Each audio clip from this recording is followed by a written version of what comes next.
Bismillahirrahmanirrahim. Assalamualaikum warahmatullahi wabarakatuh.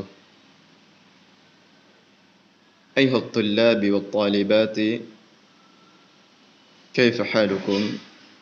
لعلكم على صحة وعلى عافية وعلى عناية الله ورضاه. اللهم لا سهل إلا ما جعلته سهلا وأنت تجعل الحزن إذا شئت سهلا. Baik, anak-anakku semuanya, pertemuan kali ini kembali pelajaran PAI, Pendidikan Agama Islam, yang mana pertemuan sebelumnya kita membahas tentang hak dan adab kepada kedua orang tua semasa hidup. Dan kali ini insyaallah kita akan melanjutkan adab kepada orang tua tatkala orang tua telah meninggal.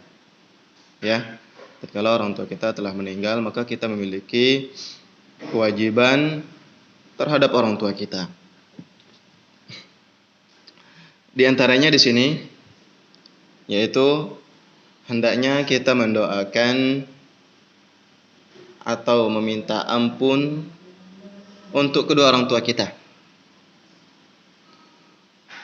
Tentu doa kita sangat dibutuhkan oleh kedua orang tua kita, karena sebagaimana yang Rasulullah SAW sabdakan, setiap anak Adam yang meninggal terputus dari segala amalan, terputus dari segala sesuatu kecuali min salasa, kecuali dari 3 perkara. Di antaranya pertama adalah waladun salihun yad'u lah. Setelah nantinya ada shadaqatun jariyah, ilmun yantafa'u bihi, ilmu yang bermanfaat, kemudian shadaqah jariyah, dan berikutnya adalah aset orang tua kita adalah kita sebagai anak yang saleh. Semoga kita semuanya, anak-anakku semuanya yang saleh dan salihah menjadi anak yang saleh, yang senantiasa mendoakan orang tuanya. Karena inilah kitalah aset berharga orang tua kita di akhirat, bukan aset sekedar aset di dunia, tapi aset di akhirat kelak.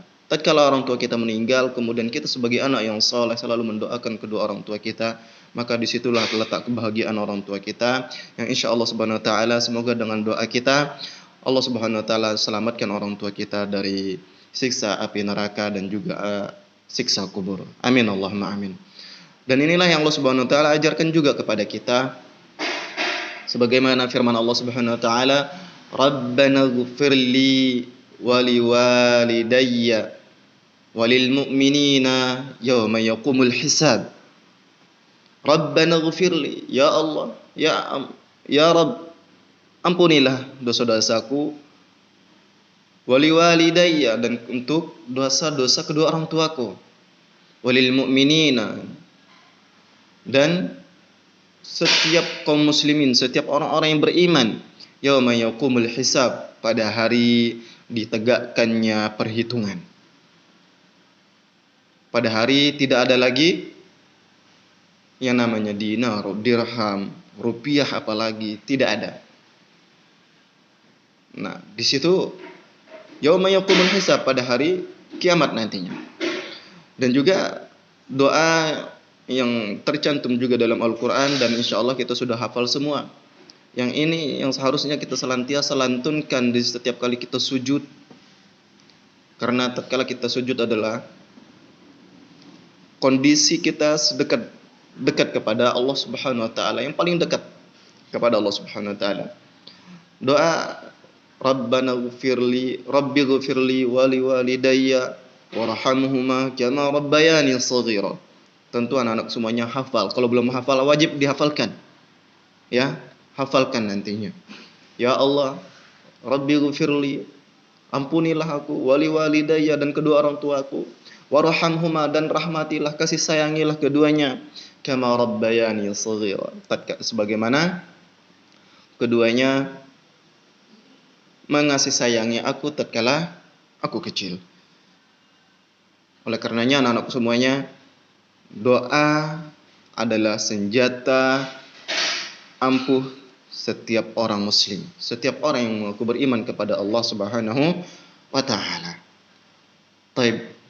Yang pertama, kita mendoakan kita mendoakan kedua orang tua kita kepada Allah Subhanahu wa taala. Kemudian yang kedua, hendaknya kita sebagai anak, tatkala orang tua kita meninggal, kita menunaikan janji dan atau wasiat orang tua kita. Termasuk juga jika orang tua kita memiliki hutang, maka kita sebagai anak harus membayarnya. Harus kita membayar. Karena hutang ini mudah untuk dilakukan, tapi terkadang sulit untuk mengembalikannya. Mungkin tatkala orang tua kita masih hidup, belum sempat karena belum mampu untuk mengembalikannya, maka kewajiban kita sebagai anak hendaknya melunasi hutang kedua orang tua kita. Kita melunasi hutang kedua orang tua kita. Apa yang Rasulullah sallallahu alaihi wasallam sabdakan tentang utang? Termasuk juga wasiat, karena wasiat juga termasuk janji, yang mana janji adalah termasuk hutang. Rasulullah sabdakan, man faraqar ruhal jasad, barang siapa yang sudah meninggal, wa huwa bari'un min salas, dakhalal jannah, dan dia terlepas dari 3 perkara, maka dia masuk surga. Apa yang 3 perkara tersebut? Minal kibir, dari rasa sombong. Sekecil apapun rasa sombong itu, jika telah menyangkut di dalam hati kita, fannaru aula bih, maka neraka lebih utama bagi orang yang sombong. Wal gulul, yang kedua adalah gulul. Apa itu gulul? Gulul, pengkhianat. Orang yang dikasih amanah mengkhianati amanah tersebut. Mengkhianati amanah. Kemudian yang terakhir, waddain. Nah, ini sebagai syahid pembahasan kita. Waddain, dan hutang. Hutang termasuk sebagai jaminan kita untuk masuk surga jika hutang kita terlunasi semua. Mau sesoleh apapun kita, mau sebanyak apapun amalan kita, mau sebanyak apapun sedekah kita, tatkala kita meninggal tapi kita masih ada hutang, kita tertahan untuk dapat menikmati kenikmatan surga atau kenikmatan alam barzah. Kita terhalangi karena gara-gara hutang. Dalam hadis yang lain Rasulullah sallallahu alaihi wasallam sabdakan, "Wa man mata," dan barang siapa yang mati, yang meninggal, wa alaihi dain, wa alaihi dinarun au dirhamun, qudiya min hasanatihi, laisa thamma dinarun wa dirham.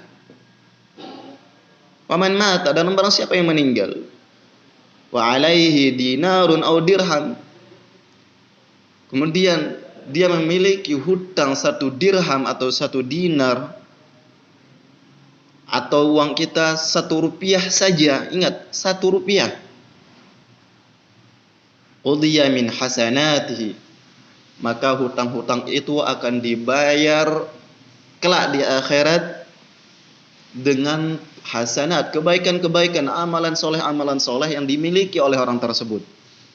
Laisa thamma dinarun wala dirham. Pada hari itu, tatkala itu, tidak ada lagi yang namanya dirham, dinar, rupiah, dolar, dan yang semisalnya. Tidak ada lagi terkait dengan uang-uang. atau harta-harta. Yang ada adalah tinggal amalan kebaikan kita semua. Oleh karenanya dalam hadis Rasulullah SAW yang lainnya, Allah ancam, nafsul mu'min mu'allaqatun bidainihi hatta yuqda anhu.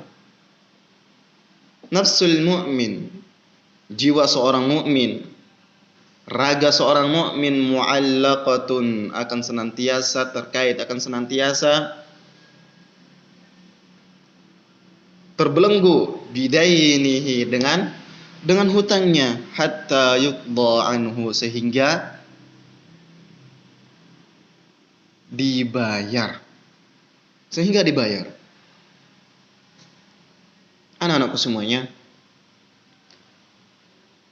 banyak hadis tentang hutang ini. Oleh karenanya kita sebagai anak yang mengaku saleh atau berusaha untuk menjadi anak yang saleh, maka tatkala orang tua kita meninggal, yang pertama kali kita urus adalah hutang.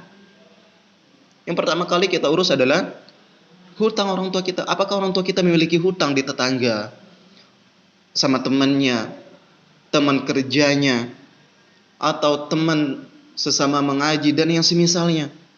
Itu semuanya harus kita tanya. Kita sebagai anak memiliki kewajiban untuk menanya kepada karab kerabit, teman kerja, orang tua kita. Semuanya kita tanya, apakah orang tua saya memiliki hutang? Jika iya, maka segera mungkin kita membayarnya. Karena kalau kita tidak membayar, anak-anakku semuanya, kasihan orang tua kita di kuburan. Panas terus. Dikasih api neraka. Gara-gara hutang. Subhanallah. Na'udzubillahi min dzalik. Summa na'udzubillah. Kita berlindung dari Allah Subhanahu wa taala dari numpuknya hutang kita, dan kita mohon kepada Allah Subhanahu wa taala tatkala kita meninggal tak tersatu pun hutang yang masih tersisa. Nah, itu yang kedua. Kemudian yang ketiga, anak-anakku semuanya, hendaknya kita sebagai anak memuliakan teman, sahabat kedua orang tua kita. Tentu orang tua kita memiliki teman dekat, sahabat dekat, yang mana kewajiban kita sebagai anak untuk melanjutkan persahabatan kedua orang tua kita. Sebagaimana dulu sahabat Ibnu Umar radhiyallahu taala anhuma, yang mana dikisahkan kisah ini oleh Ibnu Dinar namanya. Oleh seorang sahabat namanya Ibnu Dinar. Ibnu Umar, Abdullah Ibnu Umar memiliki kebiasaan tatkala pergi ke Mekah menggunakan keledai dan senantiasa meletakkan surban di atas kepalanya. Hanya Ibnu Dinar memperhatikan hal tersebut. Pada suatu hari bertemulah Abdullah Ibnu Umar dengan salah seorang Arab Badui. Tahu Arab Badui tidak? Arab Badui itu adalah Arab yang dia tinggal di pegunungan. Arab yang tinggal di pegunungan, yang mana dia biasa untuk jalan tanpa alas kaki atau mungkin tanpa harus ada surban di atas kepalanya. Suatu hal yang biasa mungkin dia lakukan. Namun bagaimana sikap Ibnu Umar, Abdullah Ibnu Umar radhiyallahu taala anhuma, melihat orang tersebut, dia mengatakan, "Ya fulan, wahai fulan, apakah kamu Fulan bin Fulan?" Akhirnya dia mengatakan, "Na'am, iya." Seria Ibnu Umar turun dari keledainya dan mempersilahkan sang Arab Badui tersebut untuk naik ke keledainya, kemudian memberikan surban dan dipakaikan kepada orang Arab Badui tersebut. Harinya salah seorang teman Ibnu Umar mengatakan, semoga Allah mengampunimu wahai Ibnu Umar. Semoga Allah mengampunimu. Engkau memberikan keledai dan surbanmu untuk dipakai oleh orang Arab Badui ini. Akhirnya apa kata Ibnu Umar? Saya mendengar Rasulullah sallallahu alaihi wasallam bersabda, "Inna min abarril birri silatur rajuli ahlu wuddi abih ba'da an yuwalli." Sesungguhnya inna min abarril bir, sebaik-baiknya perbuatan baik kita seorang anak kepada ayah,